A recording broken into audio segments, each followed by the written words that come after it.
Okay, Kennesaw Happenings podcast. We have a special podcast for you today. This is more towards our seniors. So when I was aware of what Amy did, I said, get her on, Bartina, because this is a special. Well, it's good because we're going to ask you some questions, but we want to have you introduce yourself, who you are, what you do, and who you serve. And then we'll talk to our viewers. Okay, Amy, Okay. Go ahead. So my name is Amy Solana. I am 22 years old. I just graduated from Berry College in May with a degree in exercise science. And right now I am getting my master's online through Indiana University in recreational therapy. And I teach fitness classes for older adults. And that is the population I want to work with when I go into recreational therapy. Well, I've been instructed to ask you one question. Okay. Why does a 22-year-old have any interest of teaching older folks exercise and wellness? So I definitely believe that working with older adults is a calling. And I realized during college, so I went into college thinking I wanted to be a physical therapist for little kids. Mm-hmm. And obviously changed direction because now I'm going into recreational therapy for older adults. So kind of opposite end of the lifespan there. But for me, I worked in a research lab on campus, exercise science research, and we did a study with older adults. They came in 2 or 3 times a week for 12 weeks. And so I really got to see the same people each week. Mm-hmm. And that was really the first time I had interacted with older adults more than just like my grandparents, Mm-hmm. or very briefly, because it's different, like you grow up with your relatives, but Yep. I feel like a lot of people my age will see older adults and not really know how to interact with them. So once I was around them for a long time, I was like, oh yeah, they're really cool. Yes. And it's fun getting to do exercise with them because the goals are different, the goal is more so, oh, I want to be able to get into the car easier or hold my grandkid, not I want to bench press however much weight like it is for my age. So yeah, that's really how I got into it. And then I interned at a senior living facility in exercise, and that kind of confirmed that this is what I want to do. Wow. Actually, Bartina came up with this, honoring senior living. So we do honor our seniors. And a lot of times people don't realize, they think, well, they won't remember. And then they don't really have the same kind of respect. And it's just kind of lack of knowledge.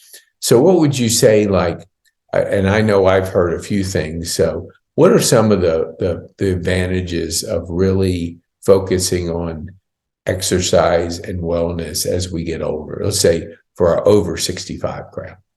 So I think a lot of times, if you haven't really exercised for most of your life, a lot of older adults will think that they'll just start to lose function. They're like, oh, I can't do this, not realizing that you can still very much improve your physical fitness, your physical abilities.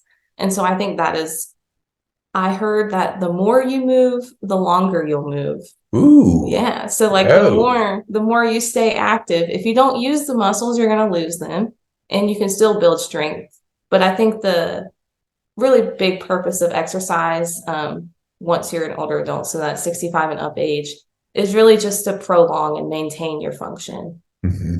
Yeah, and prevent decline, because that's going to happen with age anyway, but we want to minimize that and slow it down as much as possible.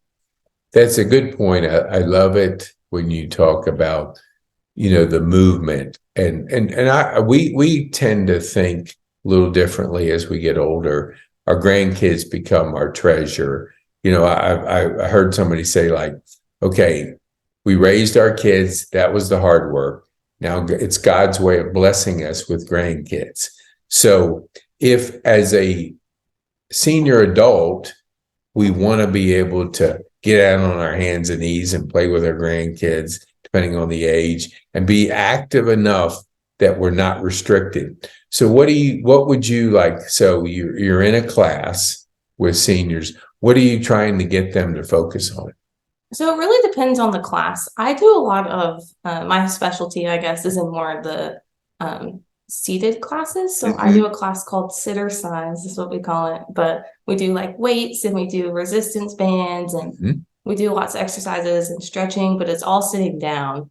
So for that, it's like if you have mobility impairment or if you're really worried about balance, you don't have to worry about that if you're doing a seated class. Right. But also there are the standing and the floor exercises that you can do. But really my biggest thing is just try to find a form of exercise that you enjoy. You know, it doesn't matter if you like walking, you can do that. If you want to do a group fitness class, you like the group atmosphere, that is also good. If you like to play pickleball, that's another great option. So really just find some form of exercise that you enjoy. It doesn't really matter what it is. It's just something that keeps you moving and that you enjoy doing. Because I am a firm believer that exercise should not just be a chore, but it should be something that you do for fun. That's really good. You mentioned pickleball, and I know we've had some guests on, and it's a fast moving, one of the fastest growing sports. So for our viewers that aren't familiar with it, share with us what pickleball is. So pickleball, I've only played it once actually, but it's kind of like a lower impact version of tennis from what my experience with it. But it's really good. You have different rackets. So again, it's just lower impact, but you still have the same, like you're practicing your balance. You're having to shift your weight. You're having to do the coordination of hitting the ball, but you don't necessarily realize you're building on those skills because you're focused on the game. And pickleball, I know it's also different in the scoring. It's weird. It's like you don't necessarily, like you prevent the other team from getting a point. Yeah, there's always adaptations. Like in golf, the younger people are moving to Top Golf and 5-iron and different interactive, shorter spans. 5 hours on a golf course is a lot for our generation that is more shorter spans of things. Like short form video is now more popular than long form video. So what would you say, like for seniors, if you're getting started? I know that we're doing a broad stroke here, but for our viewers that aren't as active as we would want to be, what are you doing to kind of get them into that movement phase? I would say start with a stretching class, like a low intensity stretching class, or just a seated class. I think stretching is a good way to start because it's not really like intense. You don't have that same level of like you're moving your body, but you're not necessarily exercising. So I think that's a great place to start, especially because mobility is kind of that tends to be a big thing. So maintaining that flexibility. But I think once you realize, oh, I can do this, even just like some seated stuff, then you'll be more likely to want to progress into other types. Or another option is to start walking. Walking around just outside or on the treadmill. People have different preferences, but walking's another thing because everyone knows how to walk. Yes, that's true. Now, don't assume everyone does, because I had to learn how to walk, and it's not as easy as you think once you lose certain things. Yeah, but no, sure. But I'm just kidding when I say that, because you started out wanting to be a PT, like exactly like, let's take us back to that time when you shifted in your mind. Like, were you thinking like PT were you thinking like younger kids, or was that the exercise for younger kids? Tell us when you switched, or your thought process in school was to change. What were you think? What was the reason for changing? So I just kind of went into college thinking I want to go into PT because I'm a dancer, so I needed PT. And I feel like that's how most everyone who's in physical therapy gets into the field. But I wasn't like, I don't know, I was just kind of like, okay, this is what I want to do. But I wasn't like totally sold on it. Then I took a recreational therapy class. A new professor came in and she offered that class. And I was like, oh, this sounds interesting. So I took that. Once I learned what recreational therapy was, I was like, okay, this is what I want to do instead. So it kind of like, I guess the transition from PT to rec therapy happened separately from wanting to work with kids to older adults. Well, I'm going to introduce you to Laura Kelly. She's a recreational therapist, and She has Empowerment as her company. And the thing about was going to be on our show, and then I missed the time. She called me, says, I'm ready to go. And I said, oh, and I didn't see it. So we're rescheduling it. But Laura, I mean, she is Energy Plus, and she helps seniors move. And she's got a wonderful business. And in the PT world, we finance a lot of, I know this from going through Shepherd, that is a funded part PT, but rec is more outside of that. So you really have to add value and be creative, because they're not front and center with financing the rec side of therapy. I think it's changing. So let's go back to when you were growing up. I know, because your mom's in the studio and she'll want to know this. Like, what were you thinking as a young girl? Like, hey, I want to do this. Most people think of the traditional things. What was your thought and what you wanted to do when you grow up? I didn't really have anything set when I was like little. For a while, I was like, oh, I could be like a doctor or surgeon because I'm smart and I'm not grossed out by blood. Yeah. Yeah. And then I was like, oh, that's a lot of school. So then I needed physical therapy in 8th grade. So it was really after that I picked that field. Also, going back to Laura, I'm actually volunteering with her tomorrow. What? Helping conduct some senior fitness testing. So dang. yeah, she was a guest speaker at one of my classes at Baylor. Yeah, so the professor that I know, she's kind of, so when she emailed my professor about the volunteer thing, and my professor forwarded it to me. So dang, you're in good hands. Oh my gosh. Laura, her dad was at a place that I was, and so I got to I got to know her dad, and then all of a sudden she was the guest speaker at one of the monthly support groups. And Laura has more energy than any human being alive. She's like, I went, Laura, come on, this is crazy. This is how and it's contagious. You know, she loves what she does, for one. And I think she was a basketball player. I believe that's what she was. And then she got in because of a situation with her dad. And so she was helping her dad a lot. And that really had her fall in love with recreational therapy. So you're in good hands with Laura, man. That girl is, I call her like, what do I call her? I call her, she's got energy. And I put this was about a year ago, I put together, what's that video platform? TikTok. I put a TikTok video together because she was using the drums, she was playing, it was the most incredible presentation I've ever had. So you tell Laura I said hello. I will. Okay. So let's get back to, so in 8th grade, so what were you doing at that time that you had physical therapy experience, that you got attached to physical, or not attached, but you got exposed to physical therapy? So I was dancing, but I got Achilles tendonitis. Okay. Which for dancing is hard. Yes. Because, you're on your toes like the whole time. Right. So, yeah, so that's really, I got Achilles tendonitis. Yeah. And that's why I needed PT. Well, I fell in love with the PT industry because I had a stroke. So I went to Shepherd, and it was like, after I got through Wellstar, which was a train wreck. Excuse me, Wellstar. It just wasn't the best care. But anyway, I got to Shepherd, and I'm going, holy mackerel. This is incredible. How do they focus on the patient when the insurance company are paying the bills? And so I actually interviewed Jamie Shepherd because I had to know, because I was in reputation management. I said, this is off the chain. And the PTs there, I mean, you talk about caring for their patients, they do. And we had recreation therapists too. That was part of the team.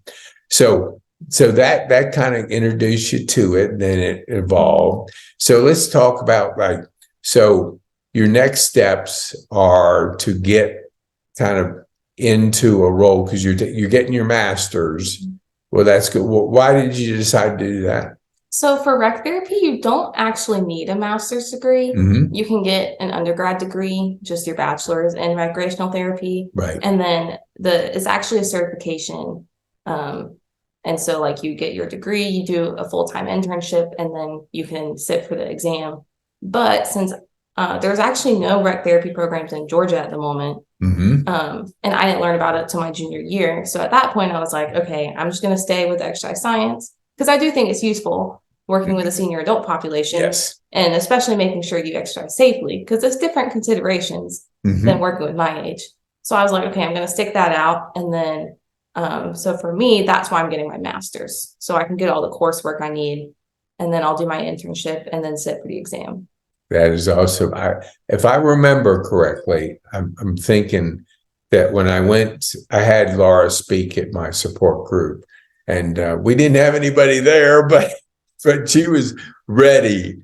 It was well before I started getting these things together. But I'm thinking that she has something like a master's. I don't know. I'm not sure, but we maybe ask her. But she talked about the evolution of the educational process that she's gone through, and that starting her company and really doing it. And she works with a lady that works at Shepherd, so she's all around. If you want to look at one person that knows every single person in the industry, Laura does. I don't think she's met a stranger that she's ever met.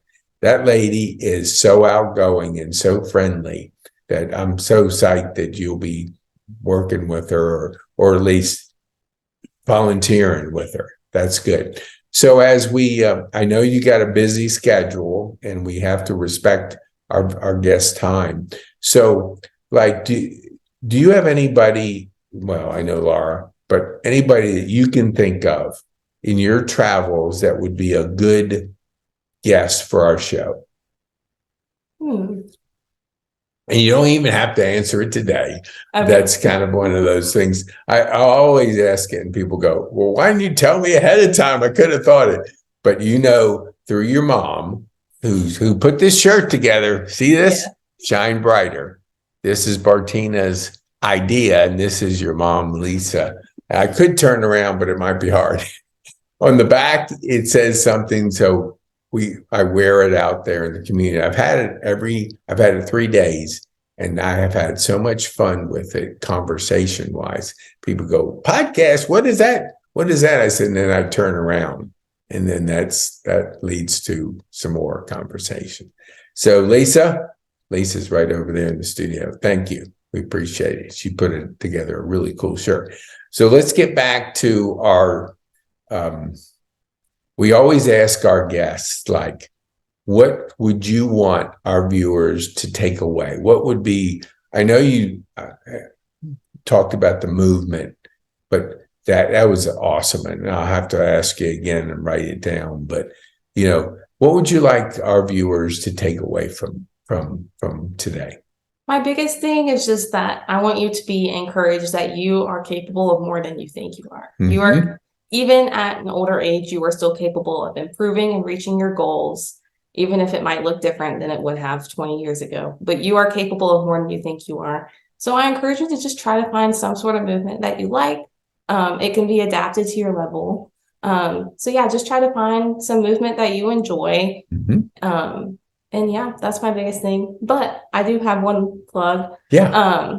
So if you know North Star Church. Yes. So I'm actually going to be starting a fitness class there for older adults. It'll be a seated class. Mm-hmm. We'll do so like weights, bands, different exercises, and stretching. So the first class, it'll be on Monday, November 13th at 10 a.m. at North Star. So that'll be fun. I encourage you to all come check it out at least once. But just get moving, get the social aspect of it, and it'll be fun. It's free of charge to you. So, whoa, holy mackerel. Do you hear that, our viewers? Free's always has kind of a magic tone to it. I don't know why, but it does. And I like, actually, Bartina invited me to leaders. I think it was like, Mike Lynch does the Lunch with the Leaders. Lunch with the Leaders, yes. And it was, Jeff Henderson was there that day, and I got his book and just plowed through that book. It was an awesome book. But I love what they're doing over there at North Star. I mean, they do a wonderful job of really adding value to the community and providing things. So we will. What we're going to do, oh, I forgot to ask you, how can people get a hold of you? I can give you my contact information Okay. to send out. That might be the easiest thing. Yeah. And we'll put it in the show notes too. We'll put the 13th of November in there so people can get, come and support you in that. I mean, free, and at North Star, they've got a beautiful facility. So we'll make sure we put for our viewers all Amy's information in the show notes. So and again, it's seated, so it's for all fitness levels. So it's definitely like we'll modify everything to make sure that you can do it. So don't be intimidated. I don't ever want to create an intimidating environment for exercise. I have a feeling they're going to feel pretty welcome. Just in the short time that I've got to know you, I don't see any intimidating bone in your body. So I think we're in good shape as seniors that we could come and feel comfortable during your class. So we thank you for being in the studio with us. Thank you for your mom for bringing you here. And we also look for the hashtag Shine Brighter. And if you know of people in the senior community that could use Amy's services, reach out to her. Reach out to her. And really, because every senior facility needs to have the focus on movement and needs to know that the worst thing we can do is not move. Keeping this body moving. What was that one saying you said at the beginning? Or the more you move, the longer you'll move. Whoa. Okay. Quote that one. The more you move, the longer you move. I love that. We will give you credit for that one, but we're going to use that quote in somehow, I don't know. And we're going to put hashtag Shine Brighter. So if you're wanting to follow Amy, hashtag Shine Brighter, and then you'll see her information in the show notes. Thank you so much for being with us here today.